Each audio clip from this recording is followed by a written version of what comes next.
بيبدأ فيلمنا مع تومي اللي بيروح يحضر حفلة مع أصحابه وبتكون معاه البيست فريند بتاعته وبيأفور في شرب الممنوعات. وبيفضل طول الليل يلف على الكازينوهات وبيضرب من كل صنف نوع لدرجة إن أصحابه ما يقدروش يمنعوه، ومن كتر الهيبرة بيتصرف بجنون زي إنه ضرب الضابط مثلا. وفضل على الحال ده وقت طويل قوي، وكل ما يتهور في الشرب يبقى مش واعي أكتر، وخلاص وصل لدرجة مبقاش واعي فيها وما كانش بيعرف بيقول أو بيعمل إيه. وفجأة قرر إنه يمشي في الشارع لوحده. صاحبته حاولت تمنعه لكنه زقها ومشي لوحده بالليل وكأن محدش قده. الغرور راكبه من ساسه لراسه، وفي عز ما الدنيا ليل والكل اتدارى من وحشية الليل اتخطف صاحبنا من وسط الشارع، ولا من شاف ولا من دري، وكان ماشي في الشارع ولا حد همه. اضطروا انهم يسيبوه يمشوا لحد ما في لحظة تومي حرفيا اختفى. وبعد كده بنشوف كريس بيتفق مع رينا على الشغل كخادمة عندهم، بس سألها أسئلة غريبة شوية، وكان أكبر تركيزه إنها ما تكونش مدمنة لأي نوع من الممنوعات، وهي أكدت له ده تماما. ومن بعدها أداها الوظيفة. تاني يوم الصبح بتروح رينا بدري على ميعادها،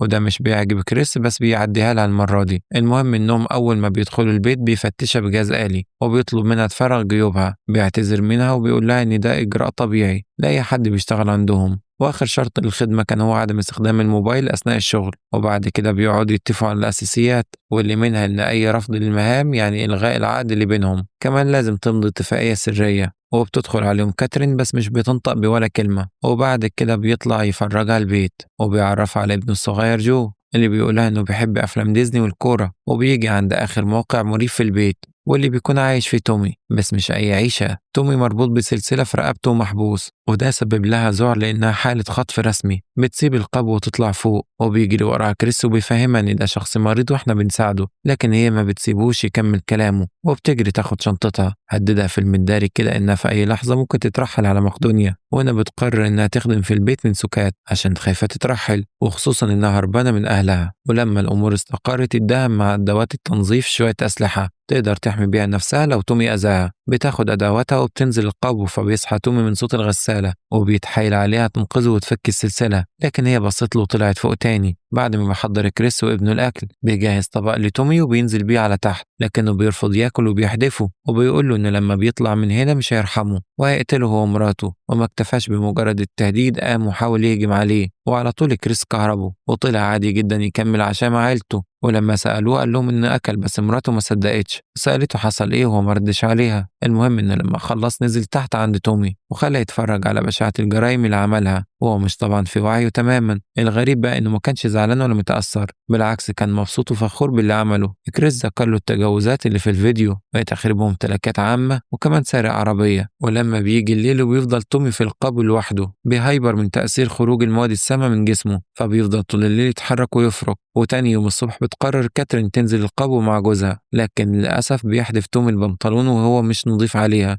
وكمان بيمسك كريس ويلف حواليه السلسلة عشان يخنقه. وبسرعة بيطلب من مراته تطلع فوق، وأول ما بتطلع بيكهربه وبيكومه على الأرض. وبعد كده بيطلع يعتذر لمراته ويحضر لها الحمام عشان تستحمى. المهم إنه بياخد معاه شنطة غريبة وبينزل بيها تحت، وبيفضل تومي يتريق عليه وهو ما يعرفش هيجرى له إيه من ورا عمايله السودا دي. فتح الشنطة وكانت مليانة أدوات التعذيب، وهو بيطلع في الحاجة تومي عمال يشتم فيه ويهدد وما كانش ساكت. كريس هادي بزيادة وعينه اتملت بالدموع، وبكل تردد مسك بخاخ وبخه على عين تومي، وبعدها مسك عصاية ونزل عليه ضرب مبرح. وبعدها بيطلع فوق بيقعد مع نفسه، وشوية بيدخل ابنه جو بيقول له إنه نفسه يتفرج على فيلم مع تومي، وأبوه بيوافق. تاني يوم الصبح بتيجي رينا تنظف وبتنزل القبو وبيفضل تومي يشتمها ويقول لها شكلك وحش ويلا ارجع على بلدك يا حسالة. تسمع الكلام ده وبتتأثر وبتعيط، فبينزل كريس ويقول له دلوقتي حالا لو ما اعتذرتش عن الكلام ده اللي قلته لها هتشوف عقاب تاني. بيخاف من الضرب وبيقول لها انه مش هيكرر الكلام ده تاني. المهم انهم اخيرا بيرضوا عنه شوية وبيقرروا يخلوه يتفرج على فيلم معاهم زي ما كان حابب جو. وبتنزل كمان كريس تشاركهم، لكن تومي مش بيستحمل يعيش أجواءه مجبر عليها وقال لهم كفاية كده نزلوني تحت. وبنشوف كريس وكاترين بيتكلموا عن شخص يعرفوه وبيشبهوه بتومي، بس كانت متأثرة جدا كأنها خسرت حد من عيالها. وبعد كده بيشغل كريس التلفزيون على برنامج بيتكلم عن خطورة المواد المخدرة السامة وتأثيرها على الجسم، وبيحاول تومي برجله إنه يطول التلفزيون ويقفله بس مش بيعرف. وبالليل بيفضل يشد في السلسلة على أمل إنها تتخلع،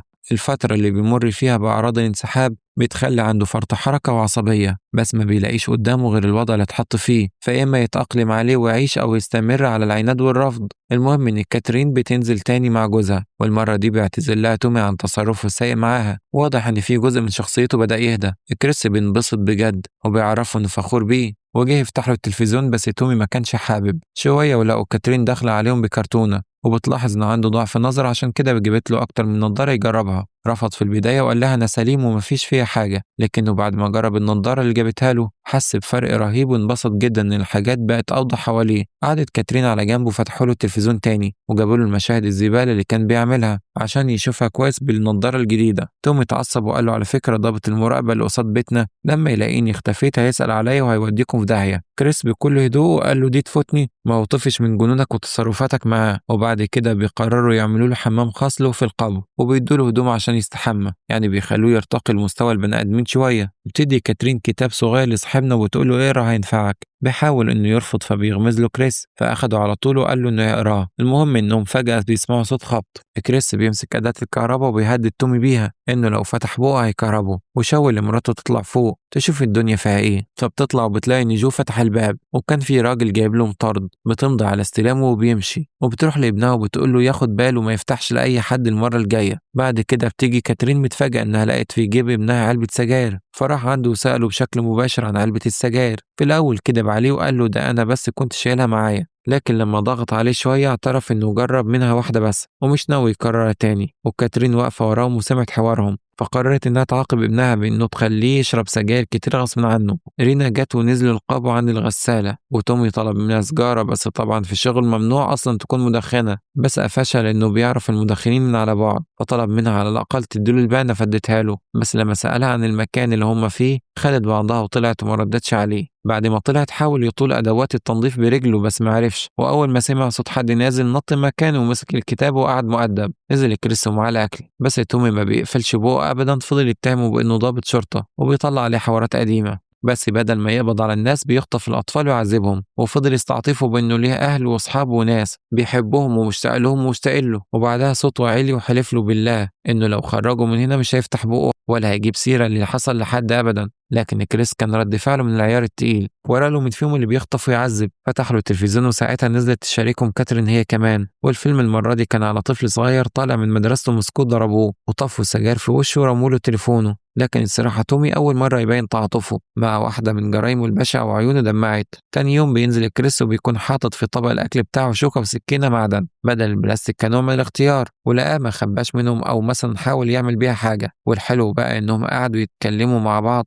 وبدأ بينهم نوع من الود والمشاركة، وكمان وعدوا إنه كل كتاب هيقراه يشتري له بيرة ولسه هيفرح. قال له بس بدون كحول طبعا. وبعدها بيدخلوا على تومي فجأة كلهم، وجو معاه تورته وبيحتفلوا بعيد ميلاده. قال له طفي الشمع بس اتمنى أمنية، وأكل منها وعجبته جدا. بس فرحته ما وقفتش عند كده وبس، المفاجأة الكبيرة لسه جاية، بس كان لازم يتخدر الأول. المهم إنه لما فاق لقى نفسه في مكان فيه خضرة كتير في الهواء الطلق، بس طبعا لسه مربوط بالسلسلة. بيبص لقاهم قاعدين على ترابيزة وكريس بيشوي وانبسط جدا، وقعد يندمج معاهم وقعد يحكي لهم كمان عن علاقاته والبنات اللي عرفهم. بس كريس قال له تلم شوية، وكان جو عائلي حلو قوي ومثالي. وبعد الأكل تومي قام يلعب مع جو. الليل ليل خلاص وكان لازم يروحوا. المهم إنهم كمان كان لازم يخدروه، وهو وافق وما حاولش يقاوم. كفاية اللي عمله في عيد ميلاده. بس المرة دي ما صحاش زي كل مرة في القبر. تومي صحي لقى نفسه في أوضة، ولما طلع بره لقى كريس عمل نظام غريب للسلسلة وخلاها تتحرك في أماكن معينة في البيت، بس فيها قفال لما بتتقفل بتخلي الحركة محددة، والإقفال دي معمولة بأرقام سرية. صحيح الموضوع ده فرح صاحبنا، لكن برضه مازال اسمه مربوط. ولما قال كده كاترين اتضايقت وبينت له ان دي علامة على تقدمه وعلى انهم بدأوا يثقوا فيه بزيادة ويدوا له الأمان. كمان هي ادت له حاجة غالية عندها، وهي الجرس المتعلق في رقبتها. طبعا الجرس مش لله وللوطن، ده علشان لو راح هنا ولا هناك الصوت يوصل لهم ويعرفوا انه بيتمشى.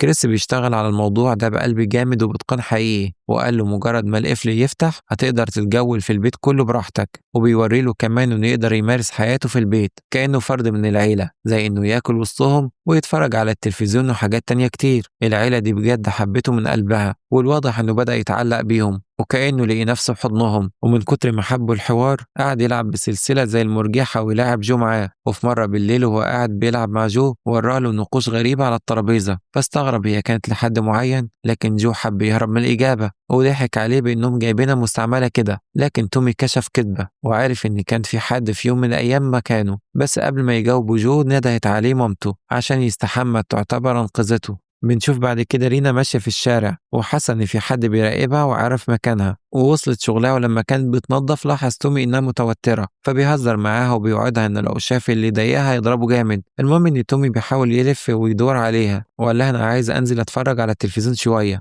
وقولي لي بقى على الرقم السري للقفل. قالت له مستحيل طبعا، ولما ضغط عليها قالت له مش فاكرة حاجة. وبعدها راح يقعد مع كريس اللي قاعد يختبر في الاختراع بتاعه ويشوف هو هيعرف يوصل لحد فين. المهم في يوم هم قاعدين مع بعض وفجأة رينا كسرت كوباية وكانت بتعيط. كاترين طلبت من جو يطلع على فوق وهو كان بيلعب شطرنج مع أبوه مرضاش، بس كلمة واحدة من تومي قام وسمع الكلام. نادت على كاترين وقالت لها انت شكلك النهارده بره المود، فهميني في ايه عشان نحل الموضوع. قالت لهم ان في حد بيراقبها وخدت بالها من راجل ماشي وراها وما تعرفش هو مين بالظبط. خافت رينا انها تطلع وتخرج من الفيلا كل يوم، فكاترين عرضت عليها تفضل تبات معاهم. فقالت لها رينا المكان الفاضي حاليا هو القبو وانا ما اقدرش اعيش فيه. تومي قال لها بتهزري. المهم قالت لها في مكان في البلد آمن اقدر أجر فيه وقدر اليومين دول. لكن كاترين وقلبها الطيب قالت لها انت واحدة من العيلة وانا مش هقبل بكلمة لا، انت هتفضلي هنا. تومي قال لها بص القبو دلوقتي 5 نجوم، انت بس ما تشميش اي حاجة يدوها لك. فضحكوا كلهم على قلشته. وبالليل بقى والكل نايم كريس سمع صوت الجرس معناه ان تومي صاحي، فنزل وقال له بقول لك ايه انا عايز اعمل حاجة رومانسية لكاترين. وبعد كده بدأوا يجهزوا للحدث الرومانسي بس محدش لسه خد باله.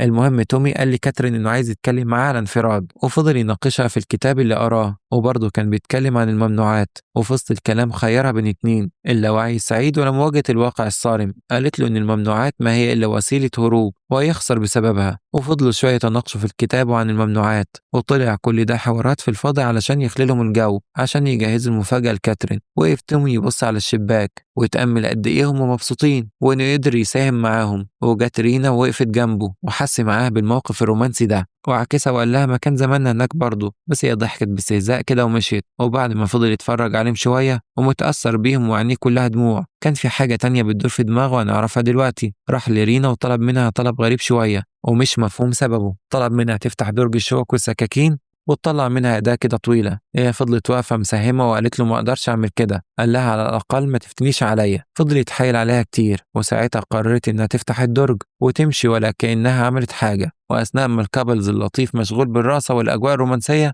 كان صاحبنا بينفذ مهمة تانية خالص، وهي إنه يحاول يشد نفسه على قد ما يقدر عشان يطول الأداة الطويلة دي. وبذل مجهود جامد بس في الآخر قدر يجيبها وبسرعة يخبيها في تراب الزرع قبل ما حد يقفشه. وقفل الدرج وراح قاعد على الكنبة كأن ما حصلش حاجة. دخل عليه جو وقال له إنه أول مرة يشوف مامته مبسوطة كده ويشكره إنه كان ساعدهم في الأجواء دي. وبعدها تومي قال له يلا نخش جوه ونسيبهم مع بعض على راحتهم. وبعد نهاية اليوم الصعب ده دخل كريس بمنتهى البراءة يشكر تومي على مساعدته وقدم له حاجة سخنة وبسكوت، لكن ما يعرفش نواياه الحقيقية ويا ترى ناويلهم على إيه بالظبط. وقبل ما يمشي شكره تاني، بس تومي قال له ما تشكرنيش، انت اشكر نفسك لانك من جواك كان نفسك تساعدها بس مش عارف ازاي. وهنا بقى تومي سأل السؤال اللي بجد هو محور الموضوع كله، اشمعنى انا؟ وبعدها فهمه انه عارف بوجود شخص قبله ومصيره برضه مجهول، لان كريس اتعصب ومرضاش يرد على اي كلام. تاني يوم الصبح العيلة كلها مبسوطة. تومي بيلعب مع جو وكريس رايح على شغله، وفي الحديقة بنشوف رينا مع كاترين بيشتغلوا فيها. وفجأة بيظهر من وراهم رجالة شكلهم زي بتوع العصابات بالظبط، وبيجروا على طول يدخلوا على جوه ومش بيلحقوا يقفلوا الباب. وبيتصدى لهم تومي بشجاعة، وكاترين بتزعق لهم وبتقول لهم اطلعوا بره بيتها حالا. قال لها والله بقى انا جاي اخد قريبتي وماشي. وهنا بقى بيسكتوا شوية وبتتكلم رينا وبتعتذر لكاترين وبتقول لها أنا آسفة بس دول عيلتي وأنا لازم ألم حاجتي وأمشي. وحصل بصراحة اللي تومي ما توقعوش ولا أي حد. رينا نطت على ودن تومي وادته أرقام غريبة مش معروفة لإيه. المهم إنهم شدوها من شعرها بمنتهى العنف، وتومي اتصرف بشهامة وحاول يدافع عنها بس خد علقة محترمة منهم. أول ما رجع كريس على البيت ولقي الوضع متبهدل ورينا اتخطفت من وسطهم، فضل حاضن كاترين لحد ما هديت. راح عند تومي ولقى جو نايم في حضنه وخايف، فقال له يلا على اوضتك بقى. وقعد مع تومي اللي خلاص اعتبره ابنه وبين له انه قد ايه هو فخور بيه انه حمل بيت. المهم قرر يعمل سيستم حماية على البيت وطلب منه يساعده كأب وابنه، فما كانش قدام تومي غير إنه يوافق برغم إن دماغه فيها خطة تانية خالص. جت الليلة المنشودة والليل حل والكل نايم في البيت، وبعدها بنشوف تومي حط اللبانة في الجرس عشان ما يرنش، وبيجيب الكتب اللي كان بيقرا فيها وبيحطها عشان يطول القفل، وبيكتب الأرقام اللي ملتها له رينا. طلعت أصيلة وأنقذته حتى في عز زنقتها. المهم إنه فك القفل ومشي بالراحة جدا على تحت، وبعدها جاب الآلة الطويلة اللي خباها في الزرع وحاول إنه يكسر السلسلة بيها بس بدون ما يعمل صوت، بس أكيد ما فيش مفر من الصوت. كريس لما قلق من الصوت جاب مسدسه وجه، وفجأة هجم تومي على كريس وخد المسدس. بس يا فرحة ما تمت، قال له تعالى يا تومي، المفاتيح معايا ومش هتقدر تطلع من هنا. نزلت كاترين لقيته موجه المسدس ناحية جوزها، قربت منه بهدوء وطبطبت على قلبه وقالت له ما تقلقش، وخدت منه المسدس. وهنا بقى فقد تومي أعصابه وجاب لهم كل تصرفاتهم معاه من الأول، وفهمهم إنهم مش عيلته ولا من حقهم يحبسوه يضربوه لأن مش كلب عندهم. لكن بصراحة كلامه مع كاترين كان جارح جدا. عرفها إن جو عيل كويس قوي، بس بجنانك ده الواد هيروح منك زي اللي قبله. وهي عملت نفسها ما سمعتش حاجة وطلبت منه يروح أوضته يلا، بس هو خلاص جاب آخره وفهم إن دي مش أوضته أصلا، دي أوضة ابنها اللي خاطفينه مكانه وعايزين نسخة منه. كريس هنا قرر يفرج عن تومي وفتح له الباب، بس كاترين حاولت ما استحملتش وحاولت تتخلص من نفسها ولحقها كريس، وفضلوا يعيطوا في حضن بعض. سابهم تومي أخيرا طلع يجري بعزم ما فيه من قوة لحد ما وقع على وشه وما قدرش يكمل، وصحي لنفسه في البيت بعد ما خرج من المستشفى. ولما جت الشرطة عشان تسأل عن حوار الخطف قال لها إنه ما اتخطفش وإنه بس كان اختفى شهرين. هي ريح أعصابه فيهم، وبعد ما بقي كويس راح البار يدور على حبيبته، لقاها حطها على إيدها لسه زي ما هي، وبعدها أخدها وقال لها إنه هيعالجها، وهي وافقت لأنها بتحبه وبتثق فيه. المهم إنه خدرها وولع في العربية، وبعدها راح للعيلة دي تاني وفتحوا له الباب وكانوا طايرين من الفرح إنه رجع لهم تاني، بس المرة دي مع حبيبته اللي عايزة هي كمان تبطل. ولحد هنا بيخلص فيلمنا.